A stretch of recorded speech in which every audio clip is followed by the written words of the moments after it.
क्या Pakistan cricket team के जहारे मिजाज बल्लेबाज फ़खर जमान पाकिस्तान क्रिकेट टीम को भी मॉडर्न डे क्रिकेट में ढाल सकते हैं? ये वो सवाल है जो कि शायकीन क्रिकेट पूछ रहे हैं, मुबस्सिरीन पूछ रहे हैं, लेकिन इसका जवाब हल करना या तलाश करना ज़रूरी है।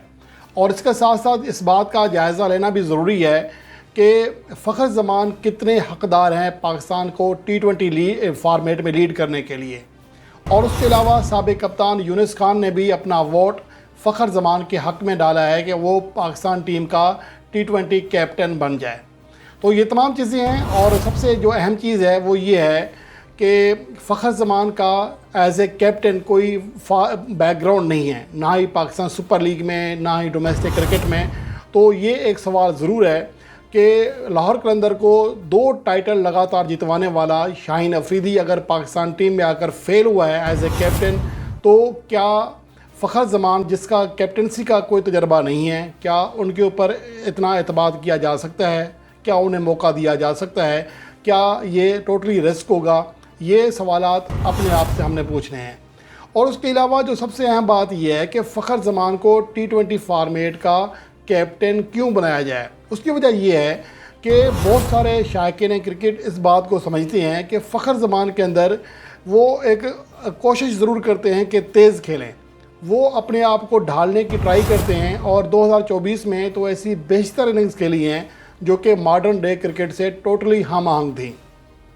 इस बात से हर कोई इत्तेफाक करेगा और यही वजह है कि T20 वर्ल्ड कप 2024 में इंतहाई ज़्यादा बुरी कारकर्दगी के बावजूद फ़खर जमान के ऊपर तनकीद नहीं हो रही है। हालांकि इस बात से उन्हें बरीउल ज़िम्मा करार नहीं दिया जा सकता कि T20 वर्ल्ड कप 2024 में पाकिस्तान की शिकस्त में उनका भी किरदार है। लेकिन इसके बावजूद फैंस की एक बड़ी तादाद समझती है कि फ़खर जमान को पाकिस्तान की T20 टीम का कैप्टन होना चाहिए। वजह सिर्फ यही है कि उनकी इंटेंट है, उनकी तवज्जो होती है, उनकी कोशिश होती है कि वो तेज़ी से खेलें। लेकिन सवाल ये भी है फिर कि आसिफ अली भी इस तरह सोचते हैं, मोहम्मद हारिस भी इस तरह सोचते हैं, क्या उनको भी पाकिस्तान टीम में वापस लाना चाहिए? मेरे ख़्याल में यहाँ असल मसला ये है कि आपकी कारकर्दगी कैसी है। सिर्फ सोचने से, सिर्फ कोशिश करने के बजाय सलाहियत के ऊपर बात करनी चाहिए। अगर मैं यहाँ पर फ़खर जमान के जो स्टेट्स हैं आपसे कई बार पहले शेयर कर चुका हूँ, तो यहाँ पर बताऊँ कि अगर उनको as a T20 captain opener देखें तो 2018 के सिर्फ़ और सिर्फ 7 माह थे जिसमें वो आउट क्लास परफॉर्मेंस देने में कामयाब रहे। आप स्क्रीन पर देख सकते हैं कि पहले 10 T20 मैचेस की 9 इनिंग्स में 14 की एवरेज थी, 109 का स्ट्राइक रेट था। T20 फॉर्मेट में 12 चौके और सिर्फ 2 छक्के लगा सके थे। लेकिन 25 जनवरी 2018 से लेकर जुलाई 2018 तक, जो कि जिम्बाब्वे में ट्रायंगुलर सीरीज़ खेली गई थी, वहाँ तक 12 इनिंग्स में 513 रन किए, 42.75 की एवरेज थी, 156 का स्ट्राइक रेट, 4 फिफ्टियाँ की, 60 चौके और 18 छक्के लगाए। उसके बाद से फ़खर जमान का बैट T20 फॉर्मेट में एज ए ओपनर कभी चला ही नहीं है, एक भी 50 नहीं कर सके। और 2018 के बाद जो एज ए ओपनर आखिरी 18 T20 इंटरनेशनल मैचेस खेले, उसकी 17 इनिंग्स में सिर्फ 192 रन कर सके, 11 की एवरेज, 109 का स्ट्राइक रेट और 17 इनिंग्स में सिर्फ 5 छक्के लगाए। और 2023 में as a middle order batsman थोड़ी सी कारकर्दगी उनकी बेहतर रही, 21 की एवरेज, 120 का स्ट्राइक रेट। लेकिन 2024 में गो के वो T20 वर्ल्ड कप में बुरी तरह फ्लॉप हुए, लेकिन इसके बावजूद उनका स्ट्राइक रेट 152 से ज़्यादा है और एवरेज जो है वो लगभग 28 के करीब है।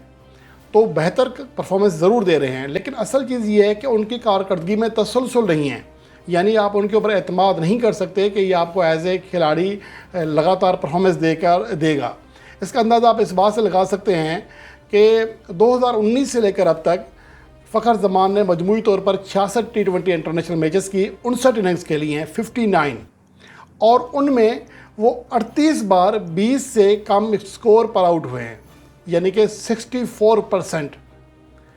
यानी कि 59 में से 38 बार वो 20 से कम स्कोर पर आउट हुए हैं और 21 मरतबा 10 से भी कम स्कोर पर, यानी कि 35% इनिंग्स में वो अपना इनफरादी स्कोर 10 रन तक भी नहीं पहुंचा सके, जिनमें से 6 बार 0 पर, 15 बार वो 1 और 9 रन के दरमियान आउट हुए, 10 और 19 के दरमियान 17 बार आउट हुए, 20 और 29 स्कोर के दरमियान 6 बार आउट हुए, जबकि मजमूई तौर पर 59 इनिंग्स में सिर्फ 12 बार वो 30 रन की हद पार कर सके, जिनमें 5 फिफ्टियाँ और 3 बार वो 40 से 49 रन के दरमियान रहे और 4 बार 30 से 39 रन के दरमियान। और अगर एज ए ओपनर 2019 से देखें तो उनकी कारकर्दगी इंतहाई ज़्यादा मायूस कुन है। सिर्फ 1 बार वो 30 रन की हद पार कर सके थे, 2 बार 0 पर, 6 बार 1 और 9 रन के दरमियान, और 3 बार 10 और 19 रन के दरमियान आउट हुए, जबकि 1 बार 20 और 29 रन के दरमियान आउट हुए थे। तो उनकी कारकर्दगी में तसलसल नहीं है, ये बात हमें समझना पड़ेगी। और ये बात मुझे लगता है कि बहुत सारे क्रिकेट फैंस सिर्फ इसलिए ये कहते हैं कि चलें वो ट्राई करता है, ट्राई तो फिर मोहम्मद हारिस भी करता है, ट्राई तो फिर आसिफ अली भी करता है, लेकिन ट्राई तो शायद अफरीदी भी करता था। लेकिन मसला ये है कि हमें परफॉर्मेंस, हमें सलाहियत के ऊपर, मैं यहाँ पर मिसाल देता हूँ, कोई एक खिलाड़ी जाता है, वो जाकर सिर्फ बैट घुमाता है, अब उनकी इंटेंट है हर गेंद पर छक्का लगाने की, अगर वो छक्का नहीं लगा पाता तो क्या हम क्या कहेंगे, हमें ये खिलाड़ी कारआमद है या नहीं है।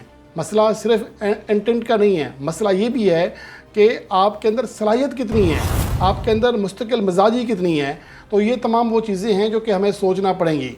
T20 वर्ल्ड कप 2024 के बाद गो कि हमारी बहुत बुरी हालत है टीम में, एज ए मोराल हमारा गिर चुका है और बहुत सारी ऐसी चीज़ें हैं, बहुत सारे लोगों का क्रिकेट से दिल जो है वो भी हट गया है। लेकिन इसके साथ साथ हमें क्रिकेट को बेहतर करने के लिए, अपनी क्रिकेट टीम को बेहतर करने के लिए बेहतर इक़दाम, होश के नाखून लेते हुए बेहतर इक़दाम करना होंगे। और मेरे ख्याल में इस टाइम तो पाकिस्तान को जो लीड करने के लिए जो सबसे बेस्ट चॉइस है वो मोहम्मद रिजवान है। और ये मैंने T20 वर्ल्ड कप 2024 से पहले भी कहा था और अब भी कह रहा हूँ कि मोहम्मद रिजवान से बेहतर पाकिस्तान के पास एज ए कैप्टन फ़िलहाल कोई ऑप्शन